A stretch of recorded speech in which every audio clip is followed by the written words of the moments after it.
So, day 29, it's about 2:30. I've spent most of the morning doing a bit of work on myself, and I thought I'd jump on and do this journal now because something's come up that I thought was quite interesting, and I wanted to just log it while it's still fresh in my mind, because I find sometimes I come up with these almost like epiphanies of where I've gone wrong or what I need to do, and then I don't document it, I don't write it down or do anything about it. I just kind of go, oh, that's amazing, that's something I need to do, and or something I need to remember, or something I need to work on, and then I forget. And that's what's been great with these journals, is there have been instances over the last couple of weeks that I've kind of gone, oh, I remember talking about this, and I've gone back to a previous post and watched it back and kind of gone, right, I remember now. And I've kind of started just jotting a few things down and stuff.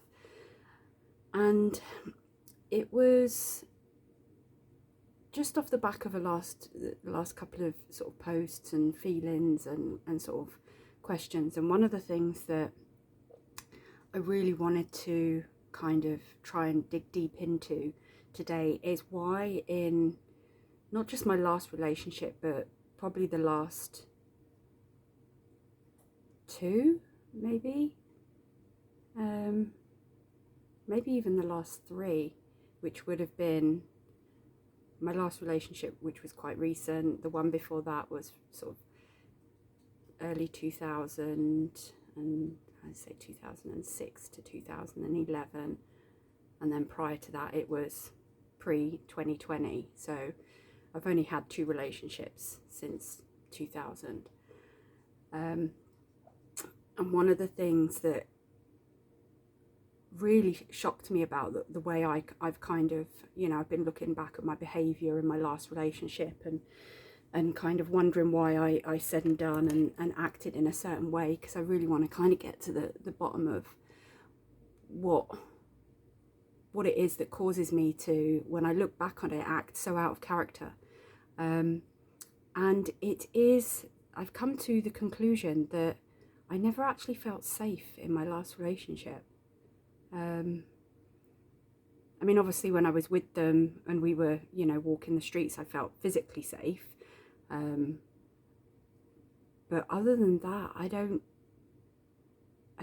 ever feel like I never felt that total freedom of feeling safe with them, feeling safe to share all my stories, feeling safe that they would look after me mentally and spiritually and physically. Financially never really came into it. We tried to keep, finances quite separate. It was difficult with a long distance relationship when you want to be there and you can't, and sometimes that was you do things but that had a financial attachment to them. But just through the communications and in instances when situations would come up and I felt very unsafe, like emotionally, I felt like all my trust issues coming to the surface, and all the things that I've had I've had abuse from in the past. Like, I've had people abuse my trust, I've had people abuse my finances, I've had people abuse my body, I've had people abuse everything in my life. So there's going to be elements of, in a new relationship, where as much as you don't want to, you want to kind of see that person as someone new and fresh. It's very difficult. It's the same as you get bit by a dog. Every dog you approach, you're going to have a slight hesitation, and it's kind of the same. Like, until you can pet that dog and it's it's not going to bite you. And that might take, you know, one meeting, it might take 100, you know. It all depends on how safe that dog makes you feel around them. And I hate using that as an analogy, but it was the only thing that just came into my head. And I think I've done that in my relationships. Like I've been so abused in my previous relationships, and I don't ever bring that into new relationships. But there are times when situations come up where I'm kind of like, oh, I've been here before, and this is a situation where I've not been treated fairly, or I've not been treated right, or I've been hurt physically, mentally, emotionally, financially, whatever it is, and kind of seeking that, seeking to feel safe from that, from your partner. And I just don't think I ever got that. You know, I think through words occasionally, but then actions just didn't match the words, and I just felt it in my gut on a few occasions. Things just didn't feel right. And yeah, what I've been thinking about today, and kind of like, you know, writing stuff down about things that I did in this last relationship, that I look back and I go, oh my God, Stacey, why did you do that? That's so out of character. That was so dangerous of you. And it was almost like when I didn't feel safe, it was almost like I then put myself in an even more dangerous position to see whether they would protect me and make me feel safe. And on those occasions that I'd done that, which was wrong of me, absolutely wrong of me, even though looking back at the time, I don't think I was consciously doing it. I think it was more of a reaction to kind of like, oh my God, this person that I absolutely love and adore is making me feel very unsafe. And then I would kind of like, you know, unconsciously do something to put myself in a more dangerous position to kind of see whether they would, you know, proverbially grab me, hold me, and make me feel safe. And I never got that. And I think progressively over the, you know, the 7 months that we were together, there were a few instances at the beginning that I just, you know, things that I should have picked up on and kind of, you know, talked about. And I did try and kind of talk about some of my past, but it was, you know, I don't want to open up my box of, you know,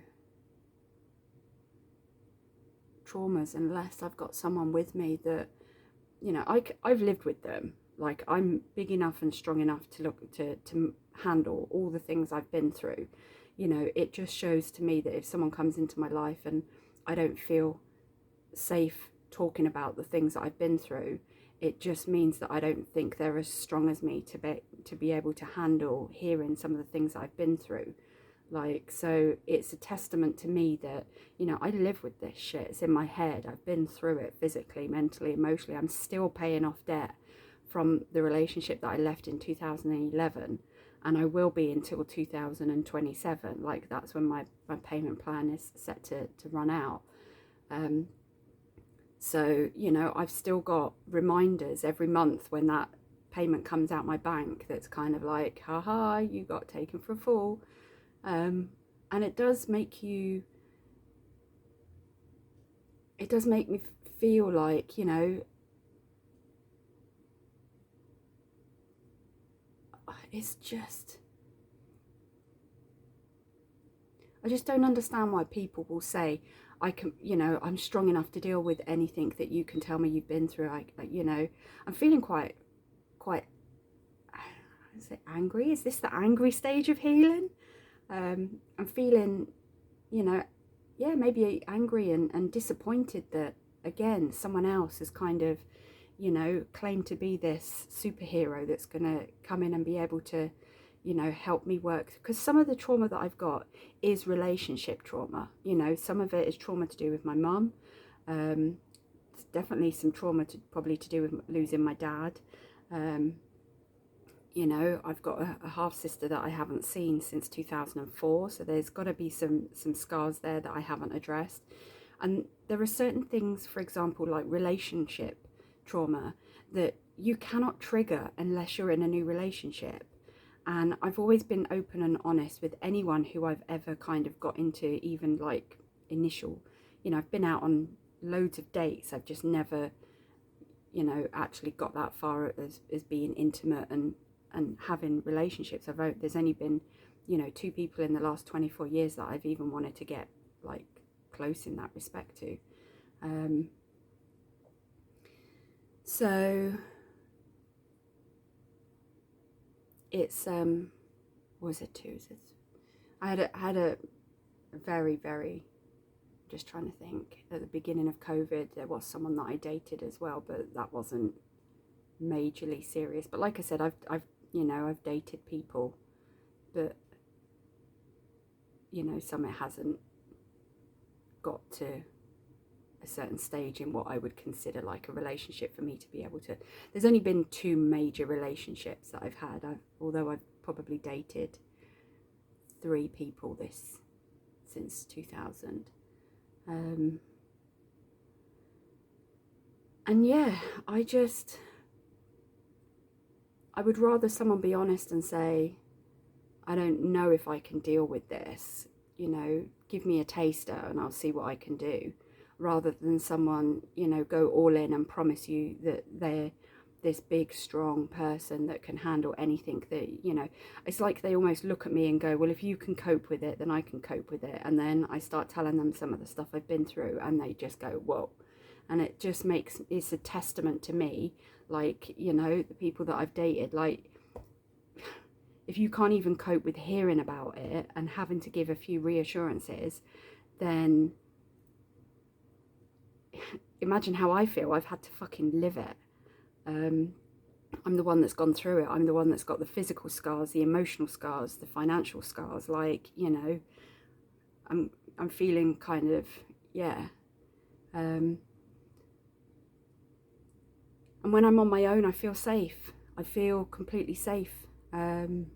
This feeling of being unsafe is only triggered when I'm in a relationship. And it is purely because to have someone that close and intimate with me, who in the past has abused that freedom that I give them to my life, you know, to my body, to my mind, to, you know, everything about me.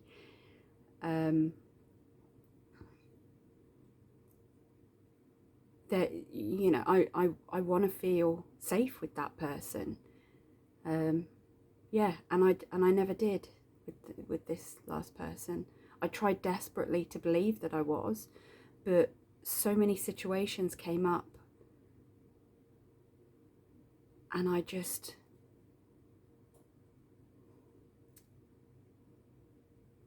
you know, when you want someone so desperately to be the one, that you kind of look past those things that are screaming out to you. And I guess that made me act up. I look back on it now and I'm like, shit, God, did I really do that? I did do that. And I think what frustrates me most is, I used to be very, in my teens and going through school, because I was bullied a lot when I left school, and kind of, I'd started working at 14 part-time, and then when I left school at 16 I went full-time work. So I've worked my whole life, and as soon as I left school at 16 and went full-time, my mum started charging me to live at home, and it ended up being more expensive to live at home than it was to move out. So I moved out at, you know, very, very early age, 16, 17. And so I've always had to kind of defend for myself. I've always lived on my own. I've never, you know, I've never had that major support. I've always, you know, from the age of 14, I've always bought my own, you know, cosmetics and washing powder and always looked after myself, you know, even through school, cooking, you know, dinners and stuff. You know, kids would come home from school and their dinner would be on the table. I'd get home, and because my mum and dad worked so much, it would be, you know, cook yourself whatever you want for dinner. So I've always managed and looked after myself. Like, I don't need anyone in my life. You know, when I open my life and invite someone in, it's because I think and see something fucking special, and I'm just feeling really frustrated that I saw more in this person than they saw in themselves, and that I foolishly thought that their words, foolishly believed their words. That's what it was, you know. But words and actions are two different things, and you know, their actions were screaming the opposite of what their words were saying. And yeah, so I just wanted to come on and log that, you know, that's like I just saying then, I think what frustrates me more is back in 96, I think it was, I was in quite a serious relationship. My first, I was 18, I was engaged, 2 dogs, 4 cats, mortgage, you know, living with a guy, and I found out they were cheating on me. So I went to a solicitor, signed the house over to them, and 10 days later I was on a plane to Spain, where I lived and worked for on and off the next 6-7 years. And that relationship, I was so angry. Oh my God, when I left that house, like I said, signed it over, I destroyed that house from top to bottom. I destroyed the car, but in my defense, I bought him the car. And I was so angry. And I remember being sat on that plane on the way to Spain and thinking, I'm never going to get angry like that ever again. And I haven't. And I've encountered, you know, abusive relationships, physically and mentally and emotionally. And even through those, I've kind of would rather walk away from something than get into an argument. And I think I was so desperate for this last relationship to work, because I'd never felt anything like I felt for this person. Like, in all my years, like, you know, I'm 48, and I've been engaged twice, and I've never actually, I've broke off the engagement both times, because I'm like, I don't feel what I think I should feel to be married to someone. But I never believed in marriage or anything. And you know, my ex, I genuinely could, what I felt for them, I could have happily spent the rest of my life with them. And I'm looking back and I'm like, why when they didn't make me feel so safe? What was it that, you know, that made me want to, in all these years, they were the person that I wanted to be with. I proposed to them, you know. It wasn't like my last two times I was engaged, where they proposed to me and it was kind of like, oh, okay, more uncomfortable to say no, so I said yes type of thing. Whereas this was absolutely something that I wanted to do. And why, when I didn't feel safe with them? I think from the point that I did ask them, that's when things started to get progressively worse. So up until that point, the things that we'd kind of, the things that had been triggered within me that came to the surface, I genuinely felt that they had the ability to help me overcome. But then a few situations happened, and I kind of like didn't understand. I was like, oh, hold on a minute, I'm a bit confused how that's kind of worked out. But yeah, our last interaction, and I hate myself to this day for it, I lost my temper, and you know, I'd had a couple of drinks. I haven't had anything to drink for probably, oh God, over nearly 3 months now I've stopped drinking. In fact, it's longer. I think I've had, obviously when I've been out with my mate Hinton, we have a couple of drinks, but I haven't had any other drinks at home. I've been, you know, completely sort of alcohol free in that respect. And I'd had a few drinks that night, and I lost it, and I just screamed and shouted on the phone. And I remember I was walking around the streets just crying and sobbing, and, you know, had a bottle of cider in my hand, and I'm walking around and I'm just like, you know, asking them why would they, you know, the you know, the relationship ended because they started to lie to me. You know, one lie is kind of one too many. Like, I would have, and it was crazy because what they lied about was something that, you know, had happened multiple times, and they'd been honest, and I would have kept forgiving them again and again and again. But then when they started lying about it, then I was like, well, I can't help you with this if you're going to lie to me about it. If you're honest with me and say, yes, you have or haven't done something, then we've got something to work with. But, you know, if you can't be honest about it, then there's just no point. And I knew I would never have walked away from that relationship. So I remember my last words were, you have to let me go. And they did. And I'm just like, I was, you know, I've questioned so many times, like, was it my behaviour at the end? Was it this? Was it that? Was it this? Was it that? And it was like, there was nothing I could have done in that relationship. I done everything I could. Like, I'm looking back now and knowing why I acted and said and did some of the things I did, but I just never felt safe. That's the be all and end all of it. So I now know what I need to do in order to work at, you know, in my next relationship, because there will be another relationship. Like, fuck, am I gonna, you know, let that destroy me? I'm a good person. I deserve to have someone in my life who's going to love and look after me, and, you know, treat me with the kindness and the respect, and who will choose me. So yeah, I'm not afraid of the next relationship. I need to make sure that I know exactly what I need to bring to the relationship in order for it to work.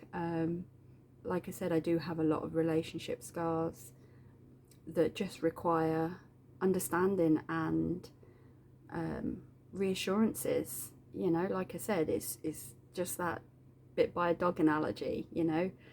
And like I said, I explained all this to my ex at the beginning, and they were just like, yeah, I'm big enough and strong enough to look after and handle anything you can tell me. And they couldn't. So let's have a look. The quote, I saw this and I was just like, there was two. There's gonna be a double quote today. I'm feeling like, yeah. So the first one was, don't worry, the right ones won't leave. Which is true. You know, I've got my best friend who has seen me through some massive highs and massive lows, and he just gets me. He understands that, you know, the way I handle things and what I do is, you know, there's no malice in me. I make mistakes, I fuck things up, but he knows I never bullshit him, I never lie to him, and vice versa. I know that I can ask him a question and I'm going to get an honest answer. Oh, I wouldn't say I'm triggered today, but I feel like I'm definitely getting to the kind of, you know, I don't want to say the angry side of healing, because I don't ever feel like I get angry like some people get angry. I kind of get pretty miffed, like, and the worst thing is I get more miffed at myself. Like, why did I let myself fall for that again? Like, Stace, you need to do better. You're not fucking stupid. You need to do better. Seriously, girl. But yeah, the other thing, I don't know if I'll tag this, but I'm definitely gonna. It's something that I liked, and I just wanted to. I've saved it on my phone, and I'm gonna just keep looking back on it. So it just says, trauma says, I have to over-explain myself to be understood and accepted. And then it says, healing says, I'm learning to trust my own voice and be comfortable with being misunderstood. My value is not determined by other people's perceptions of me.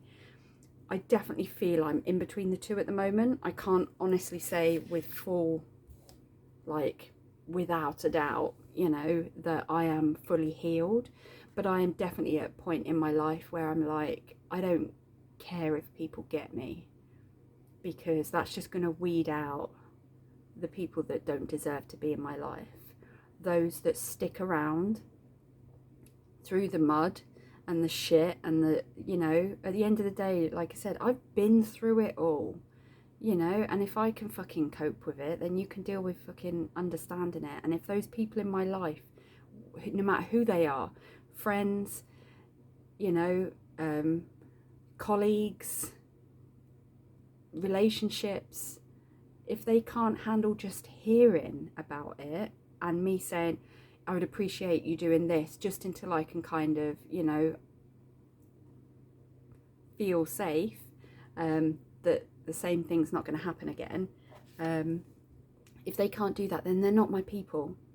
And I would rather just have a life with a couple of people that I know are 100% authentic with me. They don't fucking bullshit me. They don't lie to me. They trust me with the truth because they know that I'm a strong, courageous, brave, independent woman that can handle anything. Like, it's a fucking insult when people lie to me. It's like, you honestly think I can't handle what you're gonna say? It just, yeah. So I'm feeling pretty miffed today. And it's crazy that, you know, little old me, 5'3",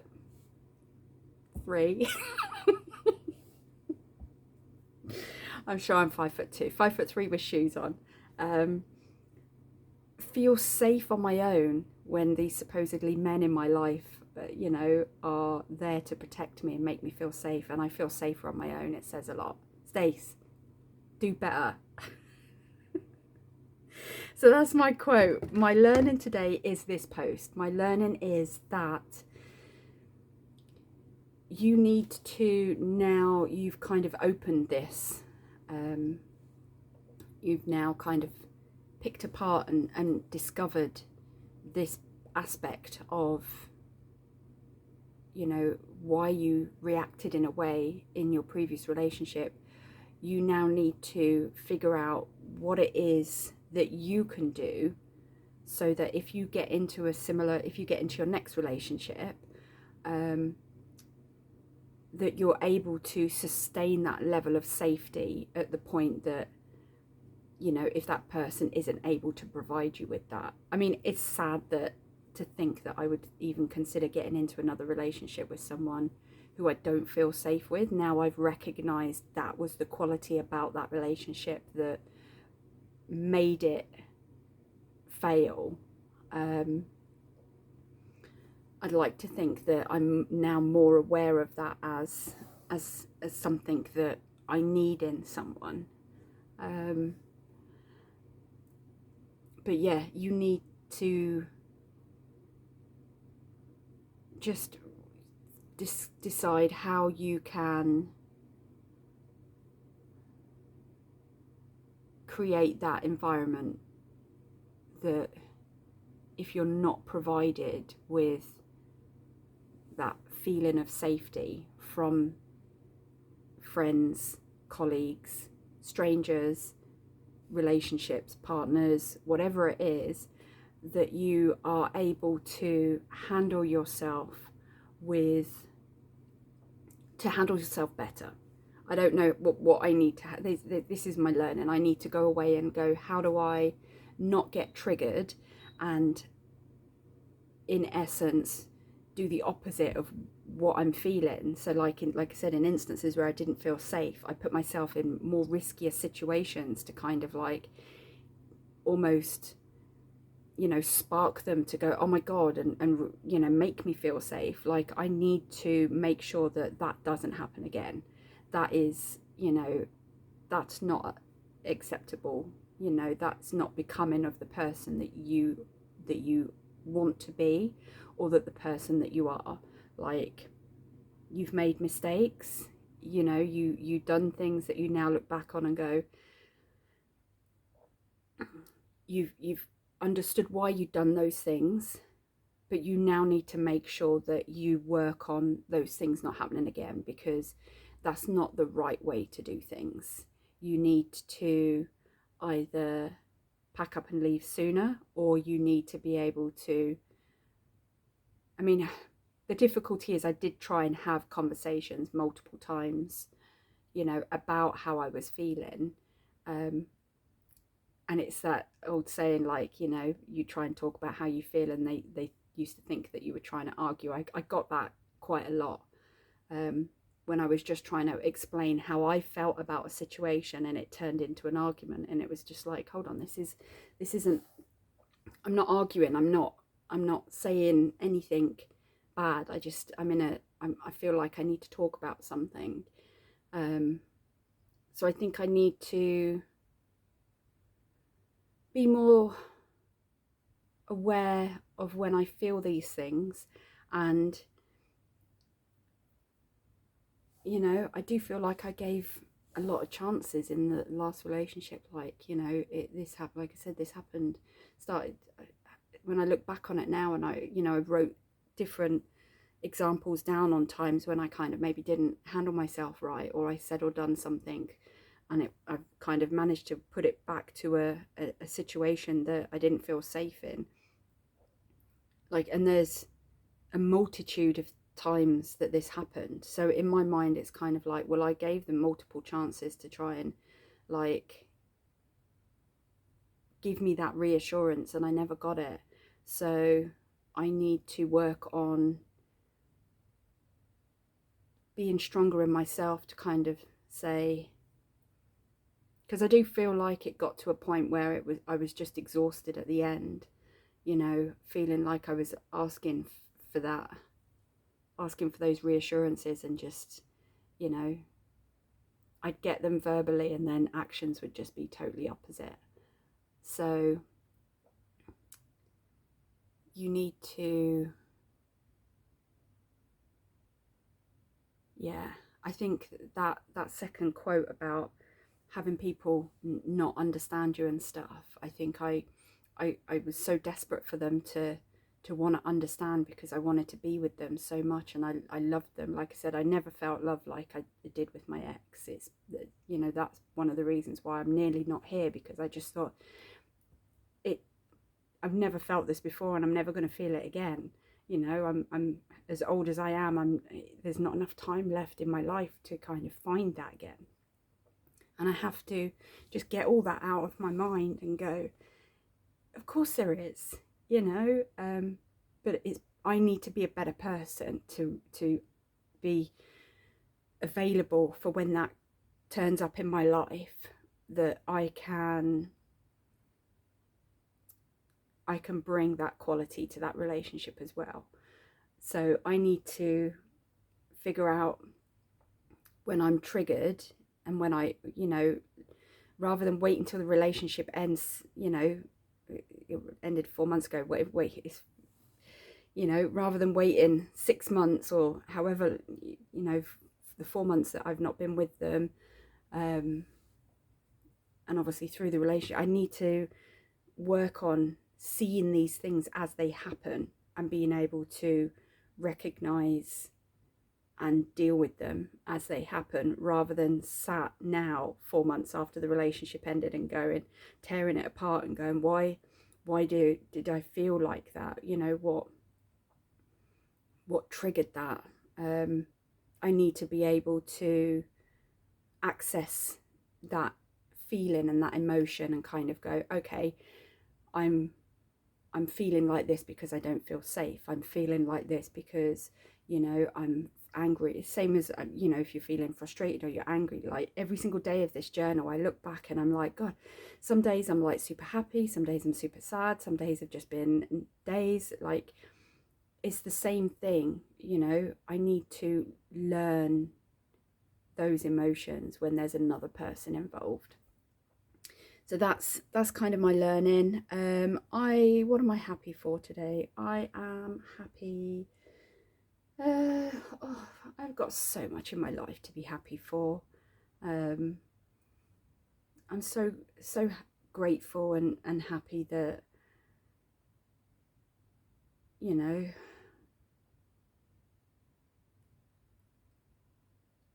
I think I'm happy that I want to continually try and be a better, oh God, it's the same thing. I don't want to do the same thing every day, but it is so true. It's like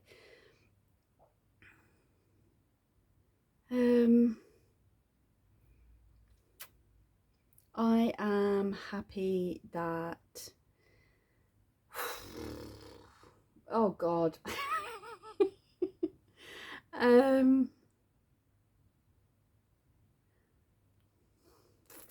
This is so tough because like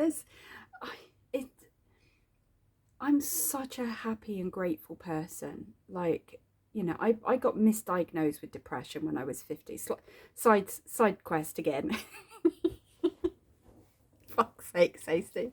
Seriously. I got misdiagnosed with depression when I was 15, and I was 42 when, was it 42? It's got to be just before COVID was when I got a mentor at work because I was really struggling. And the mentor that I had, their wife was a mental health nurse, so they knew quite a lot about mental health and stuff like that. And I'd said to them, you know, I've been diagnosed with depression, I'm on antidepressants, blah blah blah. And they just kind of like, you know, one of the things I loved about my mentor was that, you know, she was so blunt with me. She got me 100%. She, you know, she was the one that's taught me about boundaries, you know, and to this day I still have the most respect for what she's taught me and what she got me through. But she literally just looked at me and she went, Stace, you ain't depressed. Like, you need to go and get another diagnosis, because I know people that are depressed and you're not depressed. And I remember going through the mental health sort of team with my doctors and kind of getting there, yeah, you're just low mood, you're depressed. And I'd go back, I'd have my mentoring session the next week and she'd be like, no, go back and tell them, no, you want to see someone else. And she pushed and pushed and pushed and pushed and pushed. And I ended up getting to the, like, I went through my doctor and then I got referred to the mental health team, and then I got referred to a mental health nurse, and then the mental health nurse, you know, all of these I had to go through a course of kind of, you know, sessions with them. And then the last mental health nurse was like, I am going to put you in touch with a psychiatrist. Yeah. And I remember going in and sitting down in front of him, and he was just kind of like, so, you know, I've obviously got a little bit of information about why you're here, but, you know, just talk to me a little bit. And I was like, oh, blah, blah, blah, blah, blah, blah, blah, blah, blah.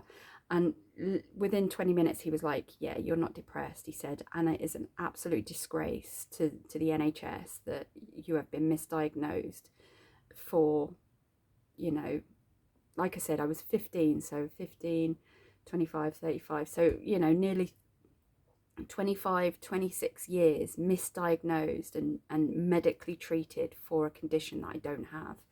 And antidepressants don't work for OCD and BPD and undiagnosed ADHD. I don't want my ADHD diagnosed because it affects your driving and license and things like that. And I can manage that side of things. I don't have the you know, the real severe ADHD. It's more kind of like, as you've probably seen, I get very easily distracted and stuff like that. But yeah, so once I knew what it was, I had dialectic therapy. I had a 16-week group therapy, which was fantastic. It's taught me all the skills to be able to know my triggers and stuff like that. And it really did kind of like open my eyes and go, this is, you know, part of who you are. And I've just realised I have totally forgot the whole reason why I started on this conversation. It was to do with happiness and gratitude, wasn't it? Oh God, Stacey, what is wrong with you? You absolute, you. Anyway, I've just spotted the time on this video, and yeah. So I'm gonna, my happiness is that I know medically what is going on in my brain and how I can control it. So I just need to learn how to help people understand that better. So I'm happy that, you know, I've always been told I have a good insight. Apparently this is an important word in the medical term. I have good insight, so I know I can spot my triggers, and I know when I'm, you know, not feeling great, and, you know, I have like anti-trigger words. So when I'm feeling really, really like hyper high or hyper low, you know, the word potato just but even that, trying to tell your boss, like, if you see me in a hyper high or a hyper low, just say the word potato just randomly, and it will just kick me back into an even thing. And, you know, it's so hard trying to get a boss to understand. You know, they almost think, well, if you're in a situation where you're not handling yourself, I need to be quite serious. And I'm like, no, it's the absolute opposite. But anyway, so yeah, I'm happy that I have good insight. I'm happy that I know what's wrong with me. I'm happy that I'm able to look back into my relationships with friends and colleagues and partners and, you know, family members, and kind of go, yes, I'm at fault. Yes, I've made mistakes. I put my hands up. I can't do anything about that. What I can do is, now I know better, I can do better. You know, I forgive myself for the times that I was running on the information I had, the same as every single person in my life who has ever hurt me intentionally or unintentionally. I forgive them too, because in order for me to forgive myself and think that, you know, I was doing the best with the knowledge I had, I have to forgive them as well. So there isn't anyone in my life who I harbour any negative or bad thoughts for. I wish love and happiness on all of them. In fact, more so the people that hurt me the most, because, you know, I do believe that hurt people hurt people. So when, you know, I don't think I'm that much of a shit judge of character that I would pick someone that would intentionally hurt me. So therefore, if they have unintentionally done that, there's obviously something within them that they need to heal from. So of course I'm going to send them love and well wishes and everything that I can. So yeah, my gratitude is for my, my gratitude is for my mentor, for Dani, who got me on this journey back in 2019, 2018, I think it was 2018, 2019. I would not be able to be sat here now handling myself the way I am, and I wouldn't have the fight in me that I had, that, you know, she made me realize that I have. So that's my gratitude. But anyway, after this horrendously long post, Stacey, I love you. I'm so fucking proud of you. You are showing up for yourself. You're doing the work. You're learning about yourself. You're saying to yourself what you would say to your friends. Finally, you know, stop being so hard on yourself in times when you didn't know any better. Like, you know, if you had the tool, now you have the tools, and you know why you reacted, and you were triggered, and you know, you were so frustrated in that last relationship. You know, I think, you know, you do catastrophize. Like, you bump your toe. If you remember the time you bumped your toe on the bed, and within 45 minutes you were sat looking at funeral plans, because you, in your mind, you'd be like, oh my God, I've bumped my toe and I've chipped my nail, and it's going to get sepsis, and then I'm going to get into hospital, and I've got no one to look after me, and then I'm going to end up dying, and I don't have a funeral plan. Like, you literally think of every possible situation to every single scenario rather than just letting it ride its way out. And you're slowly learning that there's some beauty in just letting go of those things. It's the same from yesterday. Those are expectations. Those are, you know, you're putting in your mind that all these things are going to happen because you've bumped your toe.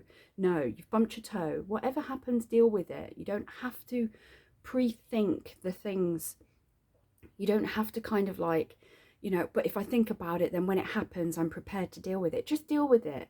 You've dealt with everything in your life, you know. And I think the reason why you didn't handle yourself, that last conversation you had with your ex, the reason why you lost your shit, totally lost your shit, is because you'd thought of every possible, in those last few months, you had literally thought of every possible scenario as to why your relationship was going to end. Like you didn't want to, but your mind was like, you know, they're going to cheat on me, I'm going to cheat on them, they're going to do this, I'm going to do that. Like, you know, even to the point where you both thought, oh my God, we're going to be on our bus and we're going to have an accident and I'm going to die or he's going to die, or, you know, you had literally gone through every single possible scenario as to why your relationship would end. And the one thing that you didn't even consider was the one thing that ended it. You never, ever, ever thought that they would lie to you. That was one of the things, I think, that made you fall in love with them so hard, because from the very beginning they were always honest with you. And they said some difficult things, like you would ask a question and they would be totally honest with you. And you genuinely thought that you'd finally met someone that no matter what would be honest. Because if you've got that, then there isn't anything in this world you can't conquer. If you've got someone that will be honest with you through everything, no matter how difficult those conversations are, then it's you and them against the world. You know, there is nothing that you can't conquer. And you never dreamt in your wildest, you never even entered your mind that the relationship would end because they lied to you. And I think that's why you literally were just a switch flipped, because you hadn't prepared for that. So you need to work on that. You need to work on getting rid of expectations. There's nothing, you can prep for every single situation, and there's going to be one little situation that you didn't think of that's going to be the reason. So just don't bother wasting your time overthinking all this shit. Learn from it, grow from it, be a better person, find the strength in yourself to keep yourself safe and well and happy and strong. Stay loving, stay open, stay pure, stay kind, compassionate, considerate, caring, loving, generous, all those things that you want to be. And just stop overthinking in situations that you have no control over, because there's going to come a time like that last conversation where you've thought of every single, you'd thought of every single scenario, and the one thing you never dreamt of ever happening was the reason why you asked them to let you go. And they did. And if they were the ones, they would never have let you go. So you've learned from this. You're an amazing human being for being able to just forgive them and just accept that they're not a bad person. You're not a bad person. Stuff just happened. You know, you can still love them from afar and wish them well and things like that. But yes, you need to, now you know, now you're doing this deep work, just keep going.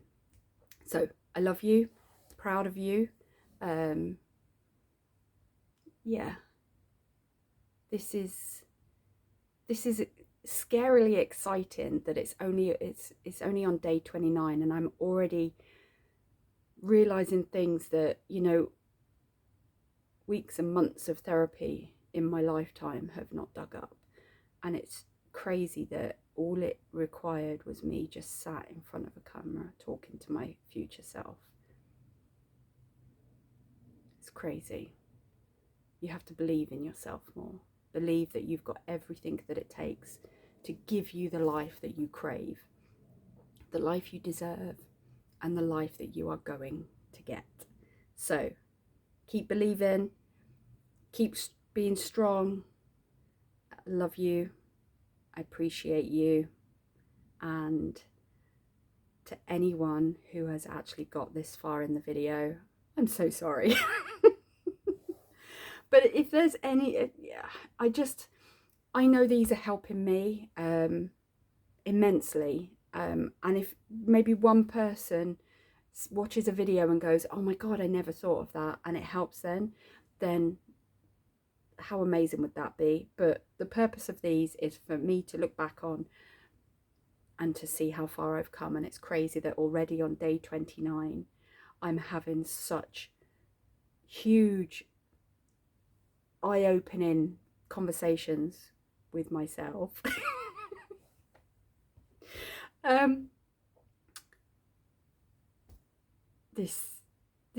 It's amazing. It's cool. But anyway, yes, love you, appreciate you. Just keep going. Yeah, you've got this, and you're allowed to make mistakes, but now you know better. You've got to make sure that the next time you're put into that situation, that you work on being better and you handle yourself better, because how you've handled yourself at certain points in your last relationship is never going to amount in happiness. Like you were pretty messed up in certain things that you said and done, and you know now why you've done it. And although that's no excuse, it's an understanding on why you did it, and it allows you to recognize when those situations happen again that you need to do something different. So anyway, yes, longest post ever. Maybe this is a combination of kind of like everything that's been led up to today, but yeah, I think because I've not really had much to do, obviously the gym's closed on a Sunday, so I've done some life admin, as you do, fun and exciting. But it's been a real day where I've kind of like sat and been like, right, Stace, don't waste today. You didn't go to the gym yesterday because it was shut. You've really got to, if you can't work your body, work your mind. Sit down, do this. And you did it. And look at this epiphany you've had. So yes, feeling safe. So I've done my quote, I've done my learning, I've done what I'm happy about, which I can't remember. I've done what my gratitude was, which was from Dani, my mentor. Yeah, just go do something for you now. Yeah, I love you. And I'm proud of you. And no one else needs to tell you that but you. Just, that voice that you hear in the voice in your head, it's nice that you're finally being your own best friend, because you haven't been for a very long time, if at all. So go do something nice. Drink some water. You've not drunk water today. Oh God. Yeah, that's it. I'm done. I'm so sorry. Stay kooky, because that's what makes you you, and I love you.